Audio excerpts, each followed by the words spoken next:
If you want to learn how to create a budget and track your expenses, this is the video for you. Hi, and welcome back. I'm Kamika, and this is Well Balanced Wallet, where I help you create healthy money habits and live a life that you love on your current budget. April is Financial Literacy Month, so I thought it would be the perfect time to show you guys something exciting that I got to do last month. If you watched the vlog, you know that I'm a very shy, introverted person, but last month, a high school reached out to me and asked me to speak to their students about financial literacy, and although I didn't want to do it, I knew it was going to be a great opportunity. So I actually did it and I had a great time. And I thought this would be perfect to share in April during Financial Literacy Month. So here is an excerpt of my presentation. Enjoy. My name is Kamika, and I'm actually an instructional designer at a college in Georgia, but I have worked in the enrollment services office. I've worked with dual enrollment, and I previously worked in the financial aid office. So I've seen college from almost every aspect. And I just really enjoy working with students and working with faculty. And then on the side, I'm also a blogger and a YouTuber at Well Balanced Wallet. And I kind of got into that from my love of budgeting, my love of personal finance in general. So today we are going to talk about financial literacy. So financial literacy is the ability to understand how money works, including how people make it, manage it, and invest it. Financial literacy leads to better financial decisions, and it helps you manage your money with confidence. So if I'm correct, I think Financial Literacy Month is next month, starting in April. So this is perfect timing for you guys to start learning about financial literacy and budgeting and money. So today we are going to talk specifically about the management part of financial literacy, which is budgets. So I love budgeting. I've had my budget, I've used a real budget since 2015, and it has made all the difference in how I go through life and manage my money and the different decisions that I make every day, because everything revolves around money. So that's how I got started with my blog, and I eventually started my YouTube channel. I've only been on YouTube for probably about a year. So that's how I got started. And we're going to jump right in. So I want you to think about the last thing that you purchased. Did you make a plan to purchase this thing, or did you walk into the store and say, hey, this looks cool, I want to buy it, and go ahead and just buy it that day? I also want you to think about whether it was something that you needed or something that you actually just wanted. And for me, that purchase was gas. I just purchased some gas, and it's a need because I have to go back and forth to work every day. So that was my last purchase. So just think about that as we go through this presentation. And also, when you are thinking about a budget, you need to understand the difference between a need and a want. So let's talk about that. So needs are things that are essential for you to live and work. So that's things like your housing, your transportation, your insurance, gas and electricity, and food. And wants are things that help you to live more comfortably. So that's travel, entertainment, designer clothing, gym memberships, coffee, anything that is not necessary for you to live, but it makes your life a little bit more fun. So, like I said, in order to have an effective budget, you have to know the difference between a need and a want, because you're going to need to prioritize your needs over your wants. Okay, so what is a budget? So a budget is a plan for your money. That's just in simple terms. If you search it, it'll be a longer definition, but in simple terms, it's a plan for your money. And we want our budget to do three things. We want our budget to provide financial awareness and control. We also want our budget to reduce money-related anxiety. And then we also want to visualize where our money is being spent. When you create your budget, there are three things that need to happen. You need to determine your income, you need to determine your expenses, and you need to track your income and expenses. So that means you need to know how much money you make, know how much money you spend, and throughout the month, you have to track what's coming in and what's going out. So let's just talk a little bit about income versus expenses. So income is money that you receive, money that you're bringing in. That includes money from your allowance, your jobs, your side hustles, any gifts that you receive.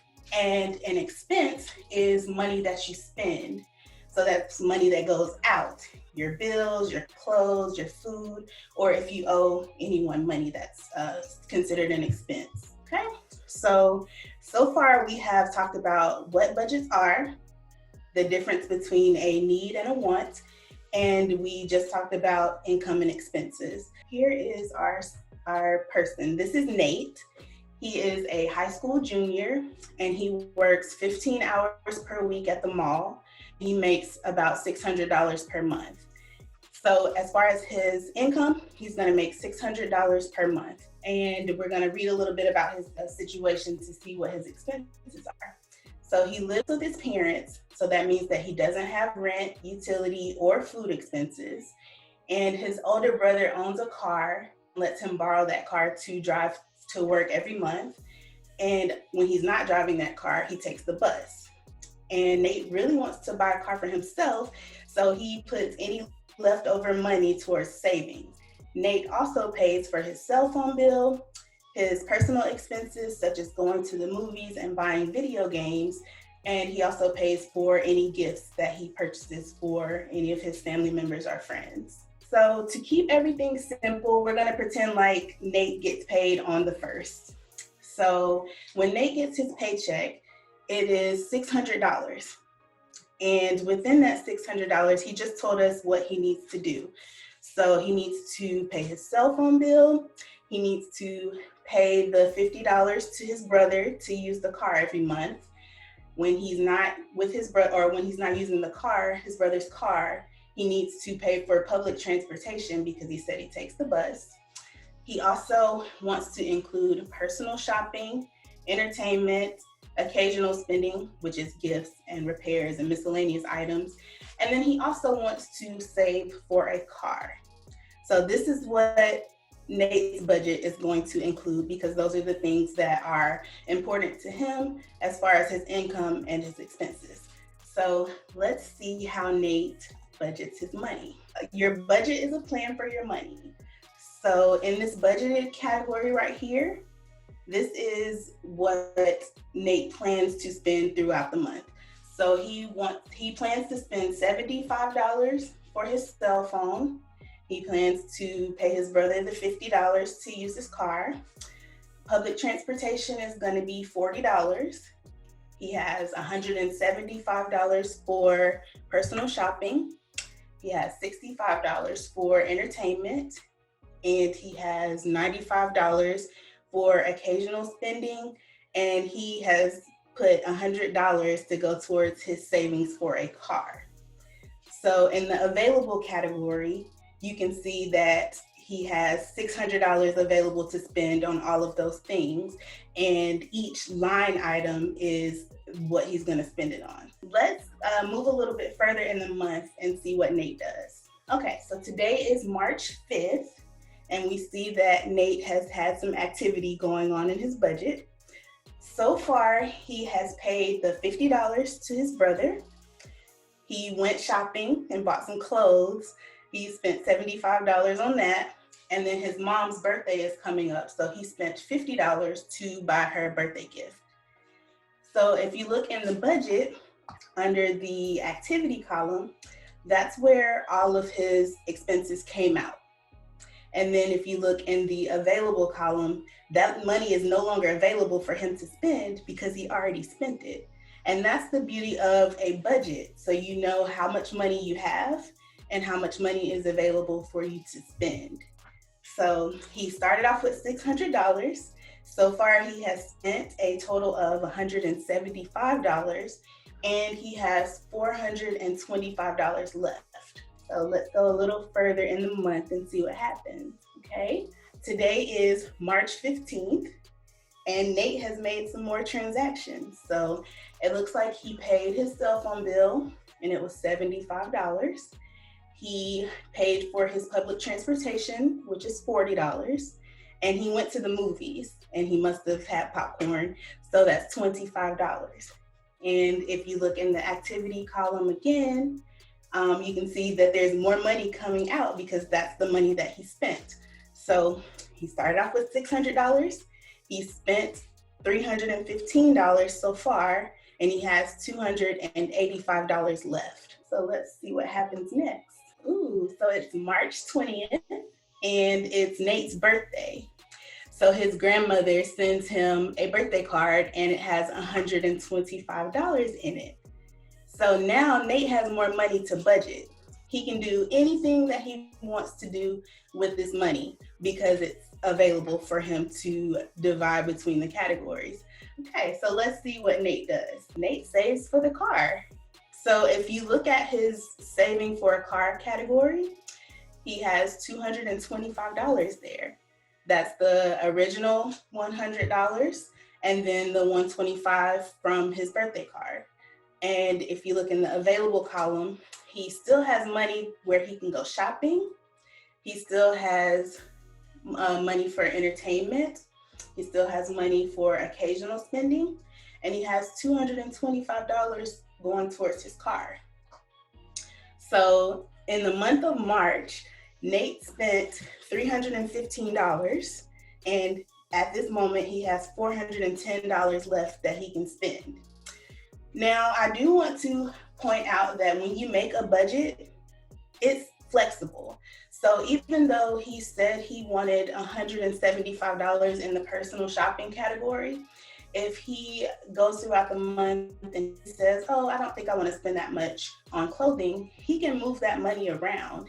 He can move that, he can take $25 from personal shopping and add it to any category that he wants to, because he has that money available. So with the budget, you want to budget the money that you have available. So since it's the 20th of March, he may decide that he doesn't want to buy any more clothes this month. So he can take the $100 that he has left in the available column from his personal shopping and add that to his car savings category. So that's just the way to show you that budgets are flexible. They're not restrictive. I know a lot of people like to think that budgets are restrictive and they don't want to use a budget because they feel like they won't be able to do anything. But this is a great example because you can move your money around as long as you have the money available. So it looks like Nate has a pretty good understanding of financial literacy. He has a job, he works at the mall, he budgets his money, he's saving for a car, and he's doing that very responsibly because he put his birthday money in his car savings category.